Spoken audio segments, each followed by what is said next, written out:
20 plus linking words in English speaking. आज की इस वीडियो में इन सभी शब्दों का प्रयोग सीखेंगे जो स्पोकन इंग्लिश में बड़े बड़े सेंटेंसेस को, लंबे लंबे सेंटेंसेस को इजीली बोल सकते हैं। उसके लिए काफी ज्यादा यूजफुल हैं ये सभी शब्द, जैसे कि वेयर एज, वाइल, जबकि, एज इफ, एज दो, मानो, जैसे कि, ऐसे कई सारे शब्द हैं। तो चलिए शुरू करते हैं।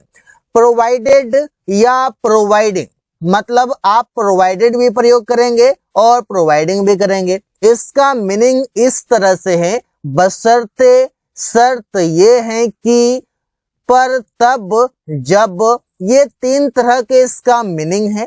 प्रयोग करने के तरीके हैं, ये पहले क्लाउज आएगा। पहले मैं बता देता हूं कि क्लाउज होता है सब्जेक्ट और वर्ब। इसके बाद आएगा प्रोवाइडेड या प्रोवाइडिंग, दोनों में से कोई भी। इसके बाद क्लाउज आएगा। एग्जाम्पल देखिए, मैं पैसे दूंगा पर तब जब राम कहेगा। तो यहाँ पर ये तीन शब्द हैं, पर, तब, जब। इसके लिए आप प्रयोग कर सकते हैं प्रोवाइडेड और प्रोवाइडिंग में से दोनों में कोई भी। इससे I will give money provided Ram will say, मतलब मैं पैसे दूंगा पर तब जब राम कहेगा। मैंने उसे कार दिया पर तब जब अमन कहा, अमन ने कहा तब मैंने दिया। I gave him a car providing Aman said. तो यहाँ पर आप प्रोवाइडेड या प्रोवाइडिंग में से कोई भी प्रयोग कर सकते हैं। जब ऐसे सिचुएशन हो कि मैं ये काम कर सकता हूं पर तब जब तुम मुझे वहां ले जाओगे, तो ऐसे शर्त जब बताना है ना, तो वहां पर आप इसका प्रयोग करेंगे। अगला शब्द है नो सूनर हैड, और इसके साथ प्रयोग होगा देन।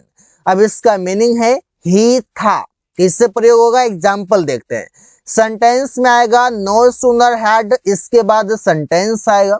इससे मैं पहुंचा ही था कि वो आ गए। यहाँ पर ही था जो लिखा हुआ है, इसके लिए आप प्रयोग करते हैं नो सूनर हैड।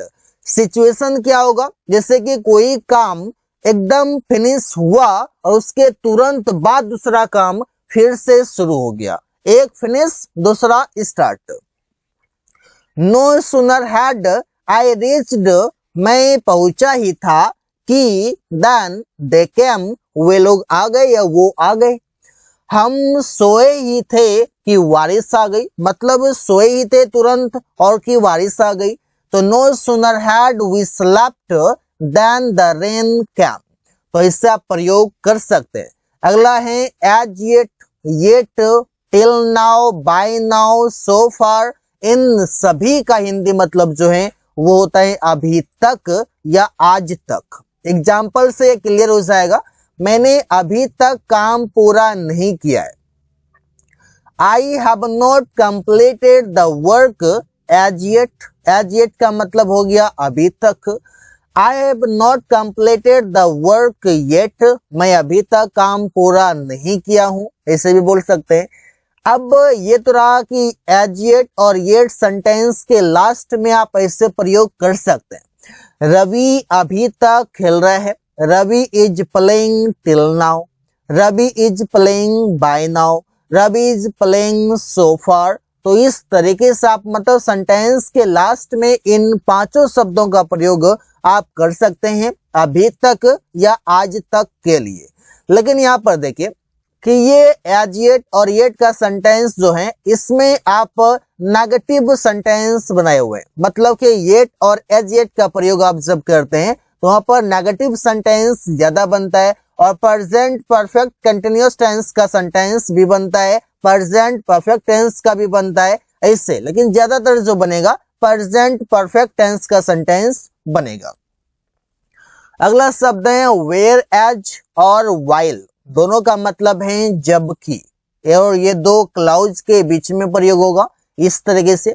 मेरे पास एक बाइक है जबकि तुम्हारे पास एक कार है।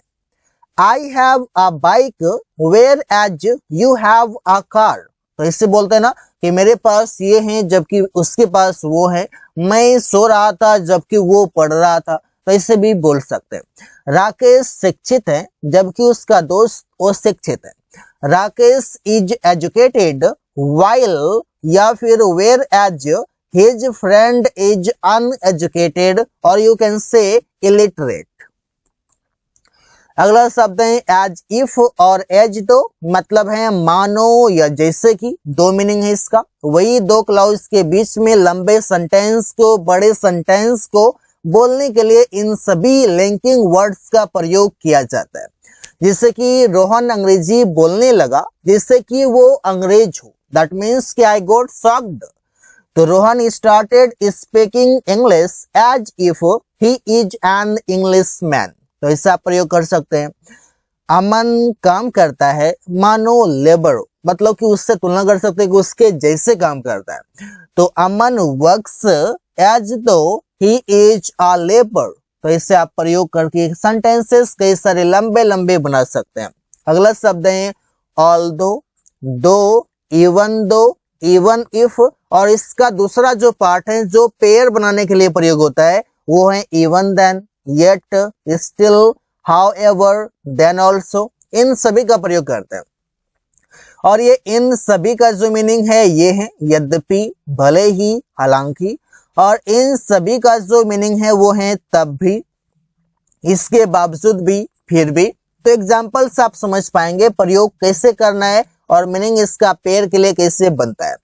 इससे भले ही तुम मुझे पैसे मत दो फिर भी मैं तुमसे पैसे मांगूंगा, क्योंकि मेरा पैसा भाई तुम मत दो फिर भी मैं मांगूंगा। तो यहाँ पर जो फिर भी शब्द है ना, ये फिर भी का प्रयोग आप करते हैं देन ऑल्सो, येट, स्टिल और ऐसे कई सारे शब्द है। यहाँ पर देखिए भले ही का मतलब है even if, you don't give me money, भले ही तुम मुझे पैसे मत दो, ये सेंटेंस प्रेजेंट इंडेफिनिट में बनेगा। देन ऑल्सो, फिर भी, I will ask for money to you, मैं तुमसे पैसे मांगूंगा। Although you don't give me money yet I will ask for money to you. Though you don't give me money still I will ask for money to you. यहाँ पर देखिए still प्रयोग है, yet प्रयोग है, देन ऑल्सो प्रयोग है और यहाँ पर इवन इफ, ऑल्दो, दो, इस तरीके से एक ये है, इसका पेयर बनने के लिए यहाँ पर ये सभी शब्द प्रयोग किए गए। अब देखिए हालांकि मैं गरीब हूं फिर भी उसका पैसे से मदद करने की कोशिश करूंगा। मैं गरीब हूं लेकिन पैसे से मदद करने का कोशिश करूंगा किसी तरीके से। तो although I am poor yet I will try to help him with money. तो इससे आप प्रयोग सेंटेंस बना करके लंबे लंबे सेंटेंस बना सकते हैं। Just you can feel guys, either और मीन्स या तो ये या तो वो, जिससे इसका प्रयोग करते हैं। ईदर के बाद क्लाउज आ सकता है, और के बाद क्लाउज आ सकता है। दूसरा तरीका है कि आप ईदर के बाद कोई नाउन या प्रोनाउन आएगा, फिर और के बाद भी कोई नाउन या प्रोनाउन आएगा, इसके बाद आएगा वर्ब और ऑब्जेक्ट। लेकिन दो तरीके से आप ईदर और को प्रयोग करते हैं, जैसे या तो पैसे दो या तो सामान रखो। ईदर गिव मनी और पुट द प्रोडक्ट, जैसे दुकान में आप जाते हैं और दुकान में आपके पास पैसे नहीं, आप गए और दुकानदार आपसे बोलता है या तो पैसे दो या तो सामान रखो, तो आप उसमें अंग्रेजी में बोलेंगे ईदर यू गिव मनी या फिर ईदर गिव मनी और पुट द प्रोडक्ट। तो ऐसे शॉपकीपर आपसे बोल सकता है। या तो रवि या तो अमन बाजार गया। दूसरा तरीका देखिए, ईदर रवि और अमन वेंट टू मार्केट। तो यहाँ पर ये रवि क्या है, नाउन है, अमन क्या है, नाउन है।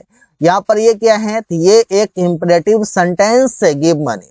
यहाँ पर भी पुट द प्रोडक्ट, ये भी इंपरेटिव सेंटेंस है। तो सेंटेंस जो है वो क्लाउज जो है वो सेंटेंस का छोटा पार्ट होता है। अगला शब्द है अदरवाइज और एल्स। दोनों का मतलब है वरना या नहीं तो। इसे सेंटेंस के बीच में प्रयोग करते हैं, सेंटेंस और you can say clause, otherwise या फिर और एल्स। जैसे वो बाजार जाएगा वरना भूखा सोएगा, क्योंकि खाने के लिए घर में कुछ नहीं है, तो बाजार से जाओ कुछ लाओ। अदरवाइज पिज्जा कुछ भी, मतलब कि ऑर्डर करो फिर फूड। तो सेंटेंस बनेगा he will go to market otherwise he will sleep hungry. तो इससे यहाँ पर बोल सकते हैं तुम मुझे पैसे दो नहीं तो बाइक दो। तो यू गिव मी मनी और एल्स गिव अ बाइक।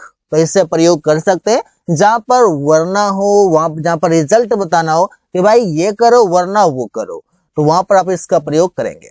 अगला शब्द है वेदर और, इसका हिंदी मतलब है चाहे या किया। जैसे चाहे तुम जाओ या ना जाओ मैं जाऊंगा। वेदर यू गो और आई विल गो। चाहे अमन पढ़े या ना पढ़े तुम पढ़ सकते हो। वेदर अमन रीड्स और यू कैन। यहाँ पर यू कैन रीड हम लिख सकते हैं, क्योंकि यहाँ पर पहले रीड आ गया है तो इससे आप अवॉइड कर सकते हैं। मीनिंग सेंटेंस में आ रहा है और अगले जब भी आप बोलेंगे तो अगला समझ जाएगा कि यहाँ पर पढ़ने की बात है। तो सो इसलिए ग्रामर के अनुसार भी रीड को अवॉइड किया जाता है। जब आप एक वर्ड पहले लिख लिए हैं और मीनिंग उसी का आ रहा है तो फिर आप उसे हटा सकते हैं। अगला शब्द है अनलेस या अनटिल और इसका हिंदी मतलब है जब तक नहीं। तो जैसे कि जब तक बच्चों ने नहीं पूछा मैंने नहीं बताया। Unless children asked I didn't tell. जब वो बाजार नहीं गया मैं पैसे नहीं दिया। तो जब तक वो बाजार नहीं गया तो मैंने पैसे नहीं दिया। Until he went to market I didn't give money। तो इससे आप प्रयोग कर सकते हैं। अगला शब्द है स्टिल या इवन नाउ और इसका मीनिंग है अभी भी आज भी। जिससे वो अभी भी सो रहा है। He is still sleeping। That means कि पास्ट में काम शुरू हुआ और वो अभी भी चल रहा है, तो आप पर आप स्टिल का प्रयोग कर सकते हैं। तुम लोग अभी भी मैच खेल दो। दैट मीन्स पास्ट में शुरू हुआ काम और वो प्रेजेंट टाइम में भी चल रहा है। प्रेजेंट टाइम में भी चलता है मतलब वो काम स्टॉप नहीं हुआ। तो you play the match even now मतलब तुम अभी भी मैच खेलते हो। इससे पता क्या चलता है कि तुम पहले भी खेला करता था और वो आज भी खेलते हो। तो यहाँ पर इस तरीके से आप प्रयोग करते हैं। अगला वर्ड है सच एज और इसका प्रयोग होता है फॉर एग्जाम्पल के जगह पर। जिससे कि आप बोलते हैं जैसे कि मेरे पास कई सारी चीजें, जैसे कि कंप्यूटर, मोबाइल, कैमरा, कार इत्यादि, मतलब और भी बहुत सारी चीजें।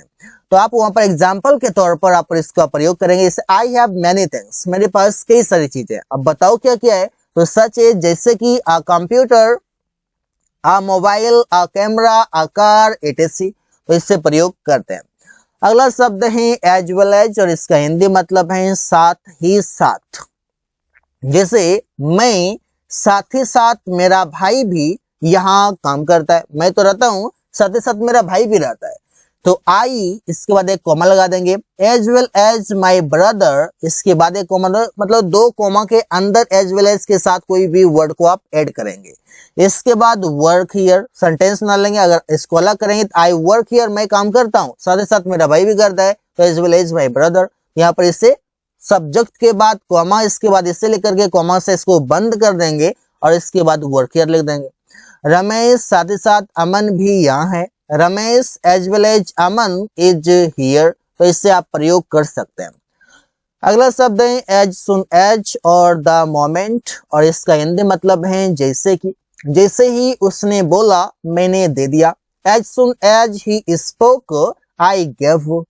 जैसे ही वो आया रमेश रोने लगा। The moment he came Ramesh began to weep या बिगेन टू क्राई। तो इससे आप प्रयोग कर सकते हैं। जब एक काम फिनिश हुआ तो दूसरा काम जब लगले स्टार्ट हो जाता है तो at that time you can use as soon as और the moment. So guys, thanks for watching. That's all for today.